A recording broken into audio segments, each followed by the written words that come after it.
Hello and welcome to another edition of Force and Sixers. With me, Swaroop. As always, I have Gomesh with me. Today, we are here to talk about this year's edition of the Asia Cup. Will be a T20 edition. The last edition of the Asia Cup was just before the 50 over World Cup, so that was the 50 over edition of the Asia Cup. Before that, going even further in 2022, that was again a 20 over version of the Asia Cup. So it kind of tells you one thing about the Asia Cup. While other tournaments try to make it about themselves, the Asia Cup at least tries to fix itself and be amenable to whatever the big event is coming. Because the men's T20 over World Cup is coming, you have the 20 over edition of the Asia Cup. I mean, first, what are your thoughts of the tournament itself? I think I rambled on enough now. No, I think it's the way the tournament is being kept alive because the calendar is already crammed with too many tournaments, no space for bilaterals, leave alone multi-nation tournaments. And even in this day and age, it feels like every year there is a T20 World Cup. Give or take 18 months, there is an ICC event. Like India won in June, and then again in February, 2 ICC trophies. Yeah. And then again they are playing one in next February. So it's a way of keeping the tournament alive, and they need it alive also And because it also does provide context. yeah, and also because the countries that who take part but not necessarily win it, the countries who probably not even qualify, they need this tournament because of the money that comes from this tournament to Yep. fund the cricket in their countries, the South Asian countries especially in particular. And of course, for that they need India Pakistan, which is after a lot of fracas is going to happen on September 14. So And 21st, if the organizers. yeah, that's what they keep planning, but Yeah. it's seldom happened in recent past. So we will have to wait and see where I mean, that I happens. think there will be two editions of India Pakistan. Maybe At least even a it should third. be. Just on this year's format, 8 teams, 2 groups of 4, and then I think there will be like a further Super Force, Super and then Force, and then you will have the final. Just from an Indian perspective, a lot of churn has happened from 2024 when they won the World Cup, and now obviously the two big absences is Rohit and Virat. And you made the point just before we started this video that it's been a fairly long time since India went into a tournament like this without those two names. I don't think it will affect them in any which way. I don't think it will affect them in any which way as well, but it just adds more intrigue to who's going to fill their shoes. Like we remember, there is a famous clipping from 2012 Asia Cup against India versus Pakistan. Virat Kohli scored some 183, Rohit scored some 60 odd runs, and just as when the partnership was brewing, high octane chase it was. Sunil Gavaskar said on air saying we are seeing the future of Indian cricket. Yeah. That turned out to be true. It's not necessarily happens all the time, but this T20 team has been very fluid in terms of how they operate with their batting lineup. But I guess this tournament could perhaps give the glimpse of who's going to be the two mainstays or the three mainstays in the top four for this team in this format, at least for the next 2-3 years. We had the likes of Yashasvi and Rohit playing big roles in the World Cup. Obviously, the 1 and 2 has changed now. You will likely have Abhishek Sharma opening with Shubman Gill, state-mates. They both know each other well. How do you see the rest of the batting lineup pan up? That's where I think the trick is. Even we are not sure if Samson is going to open with Abhishek. I don't think he's playing in the side. Yes, at least not starting because India's first match is not against a very strong opponent. So they want to give Jitesh Sharma some time to settle in. I feel this team management is going to go with Shubman Gill, Abhishek Sharma, Tilak Verma, Surya Kumar Yadav, Hardik Pandya, Akshar Patel, and Jitesh Sharma. It comes down to whether they play Rinku Singh, Shivam Dube or Kuldeep Yadav. One of the three will play. Yeah. And then of course Varun, sort of pick themselves, and Bumrah of course comes into the picture. That's how I see the 11. One of the things, when you were going through the list of the 11, it's obviously a fairly settled side. Yeah. They all know what they can do, and they've all shown that what they can do, more importantly. But in this day and age, T20 sides maximize their batting lineups. the one glaring weakness, at least I see that in this team, is that none of their specialist bowlers can hit sixes. Do you see that as a problem? I mean, Ashdeep is not a six-hitter, Bumrah is not a six-hitter, Kuldeep definitely not a six-hitter, Varun is not a six-hitter, 8, 9, 10 and 11. Whatever the indications are, Shivam Dube has bowled a lot of overs in the nets. Which means, and the pitches are very different from what it was during Champions Trophy, which means... Different season also. Yeah, which means he might actually start ahead of Kuldeep Yadav, and we know the affinity this team management and head coach has for left-hand batters, having the left-right combination in the middle. They have 3 players who cannot bat, and they would like to keep it at 3 and not more, unless the pitches change as the tournament progresses, and then Kuldeep comes into the picture.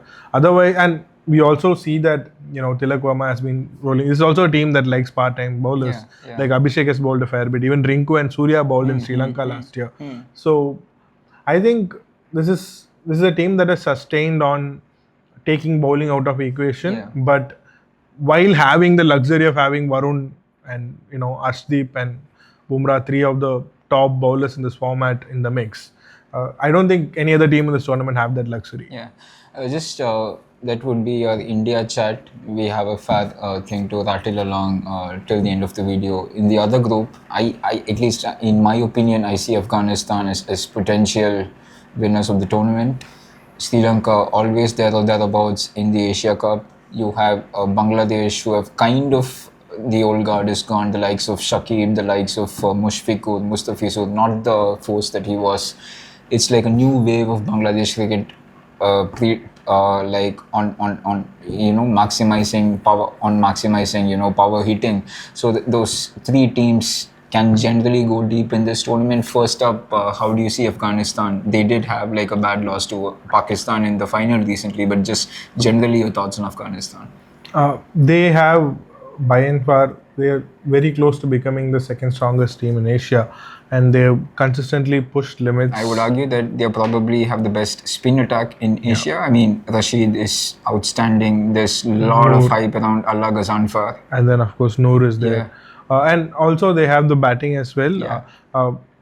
And make no mistake, every team that comes up has 1 or 2 bowlers who can run through bowling attacks. It's always finding that batting, so consistent batters, and Afghanistan has managed to do that over the last, since the ODI World Cup. We've been seeing how significantly they have come far, and this tournament is going to be no different. Yes, they went down badly in the final, but they did beat Pakistan in the previous stage matches, and they have beaten Pakistan in the past as well.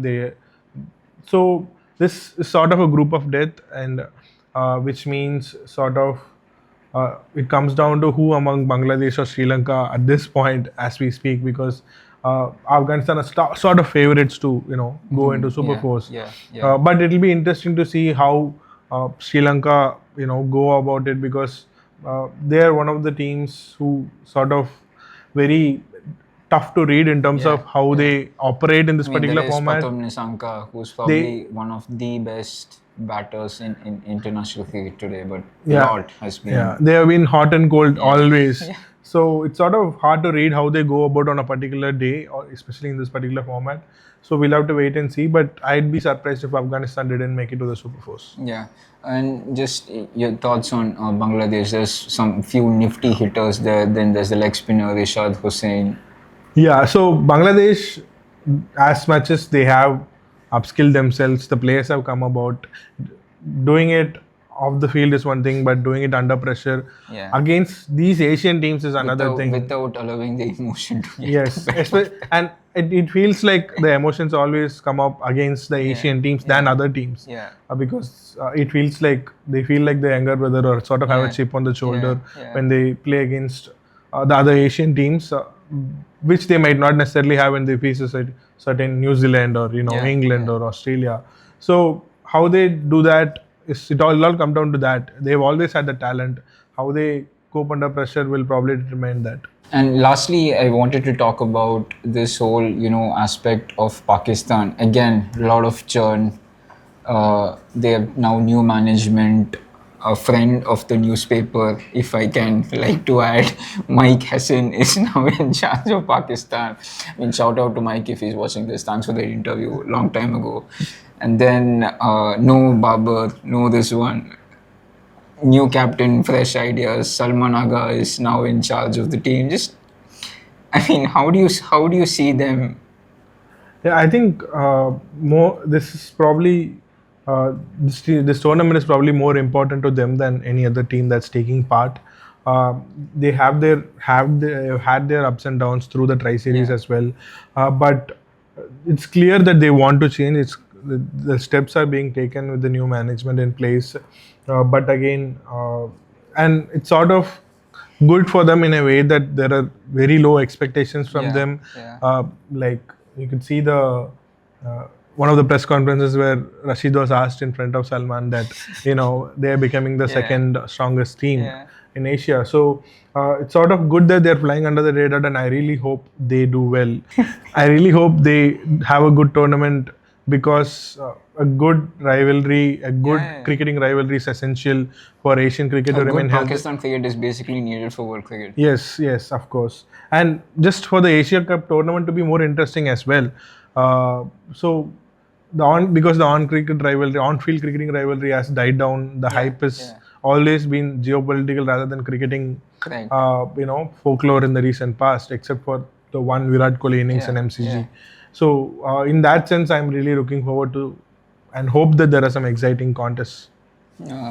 That's all for this edition of Fours and Sixes. We are not prejudiced or biased against associate nations. We will be doing a separate video for that in the coming days. Stay tuned for that and more Asia Cup content. That's all for now. Thanks for watching. Bye bye and stay safe.